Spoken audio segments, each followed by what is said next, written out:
njagala nkubulire togenda kuddamu kufuna safe house nsi yaffe bw'oba mugezi situkoveewo nze nsirukidde ebbanga ggwanvu sivangayo olaba nsituse mbyekwatiddemu mukama wange mbyekwatiddemu mu Bulaaya muno mu Canada embase zonna tugenda ziggalawo embase zonna zigenda kuggalwawo ate njagala nkubuulire ne baofisho bo bonna bamafiya bo bonna botuma mu Bulaaya bagenda kutandika okutemulwa sinze ngendo batemula naye nkubiddeko ekyo kyama abantu bakoowu Museveni abantu bakoowu ossa abantu bonna obamazeeyo kiki kyotegeeza ekibereberye tolina munnayuganda oli munyarwanda tolina nampapula zakubula ofuze emyaka 35 ndiga gwe kiki okyayagala mazi okyayagala ki mu nsi yaffe gasi yaggwe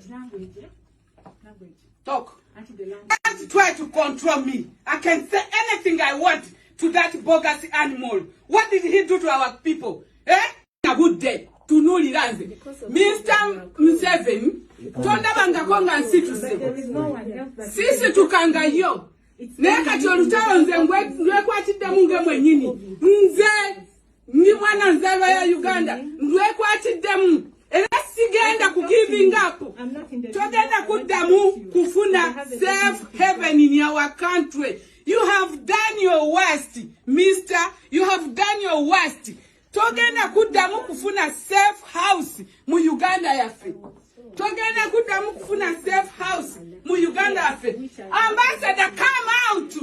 Come out. We know you are hiding there. Come out.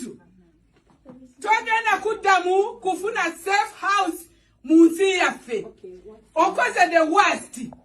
Mr. Museveni kamale kubuuza. Olyote mmere ne kukamuli mu lubuto. Ng'otuuka kwekyo. Don't tell me anything. This is my country. Here is my country. I'm in my house. This is the Uganda embassy. Is working, is presenting who? You. So, what are you trying to say then?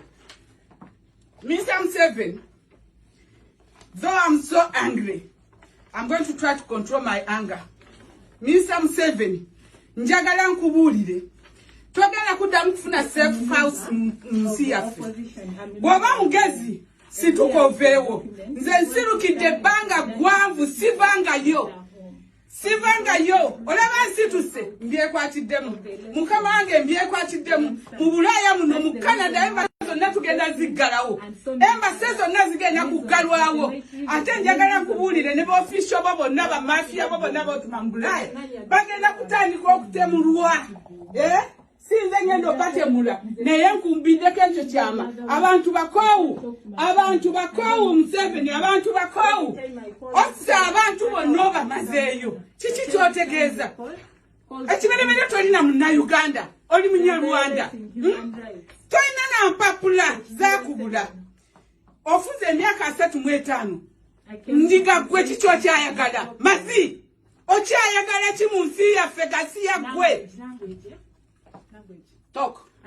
Don't try to control me. I can say anything I want to that bogus animal. What did he do to our people? A good day. To know Liranze. Mr. Museveni, Tonda Bangakonga and Situse. Sisi tukanga yo. Neka chorutao nze ngwekwatidde munge mwenyini. Nze ni mwana nzalwa ya Uganda. Ngwekwatiddemu. Era sigenda ku giving up. Togenda kuddamu kufuna safe haven in our country. You have done your worst, mister. You have done your worst. Togenda kuddamu kufuna safe house mu Uganda yaffe. Togenda kuddamu kufuna safe house mu Uganda yaffe. Ambassador,